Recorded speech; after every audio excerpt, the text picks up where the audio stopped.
अस्सलाम वालेकुम। ऑनलाइन क्लासों में आपका स्वागत है। आज हम न्यू चैप्टर यानी हमने अभी तक 3 चैप्टर कर लिए हैं। आज हम 11वां चैप्टर जो है गुरुत्वाकर्षण, उसके बारे में स्टडी करते हैं। गुरुत्वाकर्षण क्या होता है? आपने देखा होगा न्यूटन था, आपने बहुत से किससे भी सुने होंगे। न्यूटन संयोग के पेड़ के नीचे सो रहे थे, तो उन्होंने देखा कि जब संयोग गिरा तो उनके सर के ऊपर गिरा, तो उन्होंने सोचा कि हर वस्तु पृथ्वी की ओर क्यों आकर्षित होती है। उसने बताया कि कोई ना कोई एक ऐसा बल है जो प्रत्येक वस्तु को अपनी ओर आकर्षित करता है। उसी को उन्होंने गुरुत्वाकर्षण दिया। तो उन्होंने क्या नाम दिया कि पृथ्वी प्रत्येक वस्तु को अपनी ओर आकर्षित करती है, यानी किसी भी वस्तु को जब ऊपर की ओर फेंकते हैं तो वापस नीचे की ओर आती है। तो पृथ्वी प्रत्येक वस्तु को अपनी ओर आकर्षित करती है। इसी गुण को गुरुत्वाकर्षण कहते हैं। पृथ्वी प्रत्येक वस्तु को अपनी ओर आकर्षित करती है, इस गुण को क्या कहते हैं? गुरुत्वाकर्षण कहते हैं। तो गुरुत्वाकर्षण और पृथ्वी जिस बल से वस्तु को अपनी ओर आकर्षित करती है वो बल कहलाएगा गुरुत्वाकर्षण। इसकी खोज सबसे पहले किसने की? न्यूटन ने। गुरुत्वाकर्षण के कारण ही पृथ्वी अपनी अक्ष पर घूम सकती है, चारों ओर आराम से रह सकता है। वो सब कुछ गुरुत्वाकर्षण बल के कारण ही होता है। तो गुरुत्वाकर्षण हो गया कि अब क्या परिभाषा हो गई? गुरुत्वाकर्षण पृथ्वी प्रत्येक वस्तु को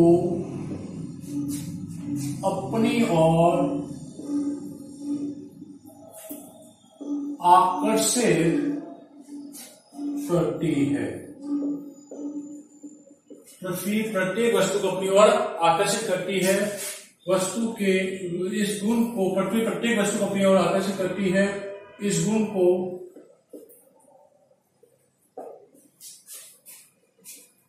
गुरुत्वाकर्षण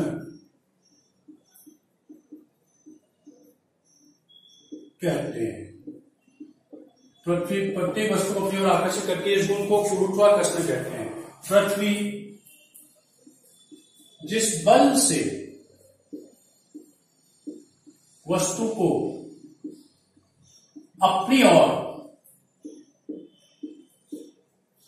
आकर्षित करती है,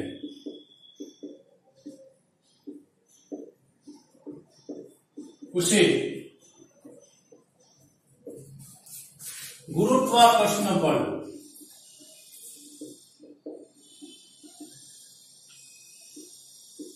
कहते हैं।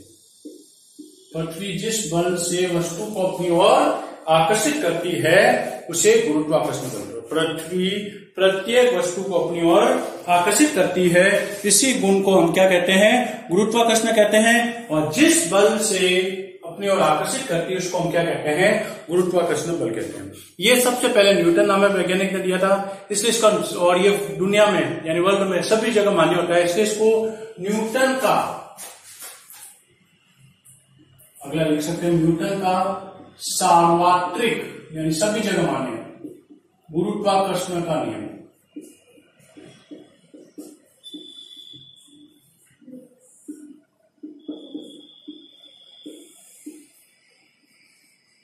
न्यूटन का सार्वत्रिक गुरुत्वाकर्षण का नियम। न्यूटन का सार्वत्रिक गुरुत्वाकर्षण का नियम। न्यूटन का सार्वत्रिक गुरुत्वाकर्षण का नियम क्या है? अब हम यहां पर 2 वस्तुएं लेते हैं जिनके द्रव्यमान m1 और m2। इनके बीच की जो दूरी है वो r है। अब इनके बीच में गुरुत्वाकर्षण बल लग रहा है। 2 वस्तुएं हैं जिनके द्रव्यमान m1 व m2 है, बीच की दूरी क्या है? r है। इनके मध्य कौन सा बल लग रहा है? गुरुत्वाकर्षण बल लग रहा है। तो न्यूटन ने क्या बताया? न्यूटन के अनुसार 2 वस्तुओं के मध्य लगने वाले गुरुत्वाकर्षण बल का मान, न्यूटन के अनुसार 2 वस्तुओं के मध्य लगने वाले गुरुत्वाकर्षण बल का मान वस्तुओं के द्रव्यमान के गुणनफल के समानुपाती तथा उनके बीच की दूरी के वर्ग के व्युत्क्रमानुपाती होता है। क्या है न्यूटन का गुरुत्वाकर्षण का नियम? क्या है? इस नियम के अनुसार दो वस्तुओं के मध्य लगने वाले गुरुत्वाकर्षण बल का मान वस्तुओं के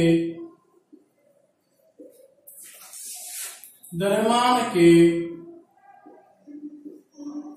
गुणनफल के समानुपाती।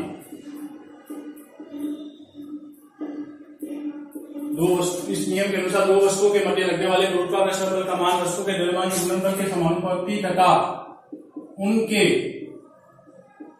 बीच की दूरी के वर्ग के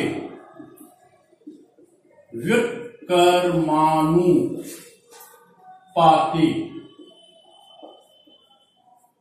होता है। क्या है? इस नियम के अनुसार दो वस्तुओं के मध्य लगने वाले गुरुत्वाकर्षण बल का मान वस्तुओं के द्रव्यमान के गुणनफल के समानुपाती तथा उनके बीच की दूरी के वर्ग के व्युत्क्रमानुपाती होता है। यानी ये दो वस्तुएं हैं, इनके बीच की दूरी r है, द्रव्यमान m1 और m2 है, तो इनके मध्य जो गुरुत्वाकर्षण बल लग रहा है उसका मान क्या होगा? वस्तु के द्रव्यमान की गुणनफल माना, या लिख देता हूं मैं, माना m1 व m2 द्रव्यमान की वस्तुओं के मध्य की दूरी r है। अतः न्यूटन के सार्वत्रिक गुरुत्वाकर्षण के नियम से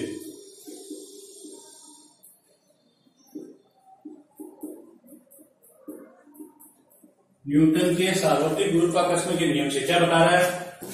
F समानुपाती m1 m2। क्या बता रहा है? द्रव्यमान के गुणनफल के जो समानुपाती और बीच की दूरी क्या है? r के वर्ग के व्युत्क्रमानुपाती। जहां पर भी व्युत्क्रमानुपाती होता है उसका मीनिंग होता है 1/, लिखा जाएगा। क्या लिखा जाएगा? ऐसा निशान लगाकर 1/, लिखा। व्युत्क्रमानुपाती का मीनिंग है कि अगर दूरी बढ़ रही है तो बल घटेगा और दूरी घट रही है तो बल बढ़ेगा। तो व्युत्क्रमानुपाती ये होता है। इसलिए F proportional to m1 m2, F proportional to 1/r²। अगर मैं समीकरण 1 व 2 को समीकरण 1 व 2 से अगर दोनों एक साथ लिखे तो F proportional to m1 m2 r²। समीकरण 1 व 2 को अगर मैंने साथ में लिख दिया तो F proportional to m1 m2 r²। यह समानुपाती का निशान हटाता है तो फंक्शन आ जाता है कैपिटल G।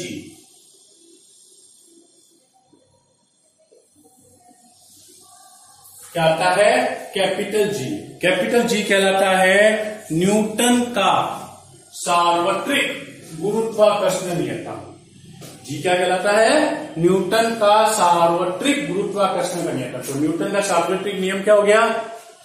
इस नियम के अनुसार दो वस्तुओं के मध्य लगने वाले बल का मान वस्तुओं के द्रव्यमान के गुणनफल के समानुपाती तथा उनके बीच की दूरी के वर्ग के व्युत्क्रमानुपाती होता है।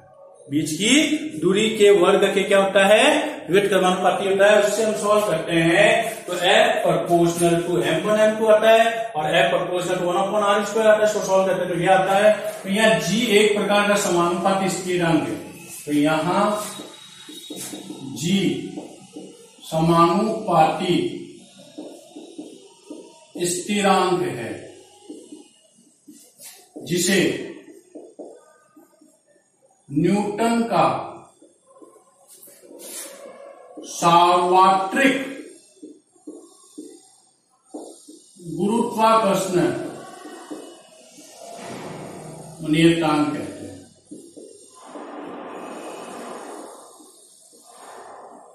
जिसे न्यूटन का सार्वत्रिक गुरुत्वाकर्षण नियतांक कहते हैं। तो ये फॉर्मूला होता है F बराबर GM1M2/R²। जो G है उसकी वैल्यू स्टैंडर्ड होती है, यानी फिक्स होती है, उतनी वैल्यू रहती है। G का मान होता है 6.67 इंटू 10⁻11। G का मान क्या होता है? 6.67 इंटू 10⁻11। अगर हम G का नोट डालकर G का मात्रक निकालना चाहूंगा तो क्या है? तो देखो F बराबर GM1M2/R²। तो अगर मैं G निकालूं तो पक्षांतर कर दूं तो FR²/M1M2। तो G का मात्रक लिखना F बल का मात्रक न्यूटन, R दूरी का मात्रक मीटर स्क्वायर, और द्रव्यमान का मात्रक कल बताया हुआ है, बार बार बताते किलोग्राम होता है, और 2 बार है तो किलोग्राम स्क्वायर। तो जो G का मात्रक लिखा जाता है वो होता है newton metre square upon kilogram square. Newton metre square upon kilogram. G का मात्रक होता है newton metre square upon kilogram square. तो कैपिटल G की वैल्यू स्टैंडर्ड होती है। ये वैल्यू कितनी होती है आपकी? 6.67 into 10⁻11। 6.67 into 10⁻11 newton metre square upon kilogram square होती है। तो ये है न्यूटन का सार्वत्रिक गुरुत्वाकर्षण का नियम। क्या नियम हो गया? इस नियम के अनुसार दो वस्तुओं के मध्य लगने वाले गुरुत्वाकर्षण बल का मान वस्तुओं के द्रव्यमान के गुणनफल के समानुपाती तथा उनके बीच की दूरी के वर्ग के व्युत्क्रमानुपाती होता है। उसको हम सॉल्व करते हैं तो फॉर्मूला आता है F बराबर GM1M2/R²। F बराबर GM1M2/R², जहाँ G कहलाता है सार्वत्रिक गुरुत्वाकर्षण नियतांक, जिसकी वैल्यू हमारी होती है 6.67 इंटू 10⁻11, और मात्रा क्या होता है? Newton metre square upon kilogram square. तो ये हमारा G है, क्या है? न्यूटन का सार्वत्रिक गुरुत्वाकर्षण का नियम, जो हमारे संसार में सभी जगह वैलिड होता है। इसी बल के कारण ही पृथ्वी चारों आसानी से चक्र काट लेती है, तो क्योंकि उनके द्रव्यमान अधिक होने के कारण बल का मान भी अधिक होता है, जिसके कारण वो आसानी से वहां चक्कर काट सकते। तो गुरुत्वाकर्षण क्या हो गया? पृथ्वी प्रत्येक वस्तु को अपनी ओर आकर्षित करती है, इसी गुण को गुरुत्वाकर्षण कहते हैं। और इसका फॉर्मूला क्या आया है? F बराबर GM1M2/R²। अब देखो, जैसे इसका बहुत ही सवाल हो जाए न्यूमेरिकल के हिसाब से, 2 किलोग्राम तथा 3 किलोग्राम की वस्तुओं के मध्य दूरी, मैं से ले रहा हूं 2 मीटर या कोई भी ले लो 3 मीटर हो, तो उनके मध्य लगने वाले गुरुत्वाकर्षण बल, उनके मध्य लगने वाले बल का या गुरुत्वाकर्षण बल का मान ज्ञात कीजिए। उनके मध्य लगने वाले गुरुत्वाकर्षण बल का मान ज्ञात कीजिए। तो देखिए, सीधा साधा 2 किलोग्राम और 3 किलोग्राम की वस्तुओं की दूरी, तो M1 हमको दिया हुआ है 2 किलोग्राम, M2 दे दिया हमको 3 किलोग्राम, और दूरी बीच की दी हुई 3 मीटर। अब मुझे बल निकालना है। क्या ज्ञात करना है? बल। तो बल का फॉर्मूला क्या होता है? F GM1M2/R²। तो F बराबर G। अब देखो, एग्जाम में जरूर नहीं आपका G का मान दे, कैपिटल G का। कैपिटल G की वैल्यू वर्ल्ड में सभी जगह समान रहती है, इसलिए आपको कैपिटल G का मान याद होना चाहिए। आप जैसे जैसे बड़ी क्लासों में आओगे, 11 के 12 जो भी, ठीक है, तो वहां आपको और इसके अंदर वैल्यू ये याद होती रहेगी। तो कैपिटल G की वैल्यू होती है 6.67 इंटू 10⁻11। M कितना दिया हुआ? 2, M2 3, और नीचे 3 का स्क्वायर। तो F बराबर 6.67 इंटू 10⁻11, 3 का स्क्वायर हो गया 6, और सॉरी 2 3 6 3 का स्क्वायर 9, ये 3 से काटू 3 एकम 3 3 के 9 और 3 दूनी 6, ये 3 छोड़ काटू 3 दूनी 6, पॉइंट का पॉइंट 3 दूनी 6, फिर आगे 7 3 दूनी 6, आगे 1 चलता रहेगा जो भी है। तो f बराबर, अब इसको 2 से गुणा करेंगे तो 4.4 इंटू 10 की घात -11, इसका मात्रा क्या होता है न्यूटन, तो हमने न्यूटन। तो इस प्रकार हमको अगर वैल्यू दी हुई है किस किस की, द्रव्यमान की वैल्यू दी हुई होती है और उनके बीच की दूरी दी हुई होती है, तो हम आसानी से गुरुत्वाकर्षण बल का मान ज्ञात कर सकते हैं। तो गुरुत्वाकर्षण बल का फॉर्मूला क्या होता है, F बराबर G m1 m2 upon r square. गुरुत्वाकर्षण बल का फॉर्मूला क्या है, F बराबर G m1 m2 upon r square. इसको हम सॉल्व करके हम आसानी से किसका मान, बल का मान ज्ञात कर सकते हैं। तो ये हुआ हमारा किसकी वैल्यू, बल की वैल्यू ज्ञात करना है। कैसे ज्ञात करी, दो वस्तुएं दे दी, उनके बीच की दूरी दे दी और गुरुत्वाकर्षण बल का फार्मूला पूछा, तो जो गुरुत्वाकर्षण बल का फार्मूला होता है उसी से हम इसको सॉल्व कर सकते हैं और किसी भी तरीके से सॉल्व नहीं कर सकते हैं। तो इस प्रकार हम कोई भी गुरुत्वाकर्षण बल की वैल्यू, तो न्यूटन का गुरुत्वाकर्षण का नियम क्या हो गया, इस नियम के अनुसार दो वस्तुओं के मध्य लगने वाले गुरुत्वाकर्षण बल का मान वस्तुओं के द्रव्यमान के गुणनफल के समानुपाती तथा उनके बीच की दूरी के वर्ग के व्युत्क्रमानुपाती होता है। उससे हम इसको सॉल्व कर देते हैं तो आसानी से हमारा इसको वैल्यू निकाल सकते हैं। इस प्रकार अगर कोई भी सवाल आए तो आपको क्या करना है, कैपिटल जी की वैल्यू याद होगी तो आप आसानी से इसको सॉल्व कर पाओगे।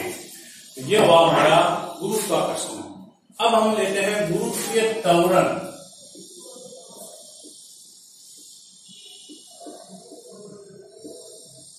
गुरुत्वीय त्वरण क्या होता है, देखिए गुरुत्वीय त्वरण क्या होता है, जब किसी वस्तु को स्वतंत्रता पूर्वक गिराया जाता है तो गुरुत्वाकर्षण के कारण वस्तु नीचे आएगी, तो गुरुत्वीय क्षेत्र के कारण अब नीचे आएगी तो वस्तु के वेग में परिवर्तन होगा, और जब भी वस्तु के वेग में परिवर्तन होता है तो जो परिवर्तन की दर होती है उसको हम त्वरण कहते हैं, और ये त्वरण गुरुत्वीय क्षेत्र के कारण उत्पन्न हो रहा है, इसलिए गुरुत्वीय त्वरण कहलाएगा। तो परिभाषा क्या हुई, जब किसी वस्तु को स्वतंत्रता पूर्वक गिराया जाता है तो वस्तु के वेग, गुरुत्वीय क्षेत्र के कारण वस्तु के वेग में परिवर्तन होता है, जिसके कारण वस्तु में त्वरण उत्पन्न होता है, जिसे हम क्या कहते हैं, गुरुत्वीय त्वरण। क्या हो गया, जब किसी वस्तु को स्वतंत्रता पूर्वक गिराया जाता है तो गुरुत्वीय क्षेत्र के कारण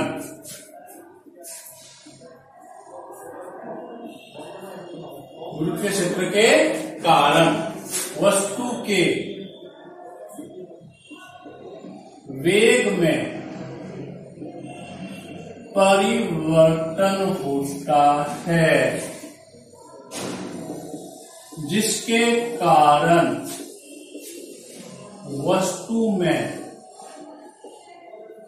जिसके कारण वस्तु में त्वरण उत्पन्न होता है, जिसके कारण वस्तु में त्वरण उत्पन्न होता है, जिसे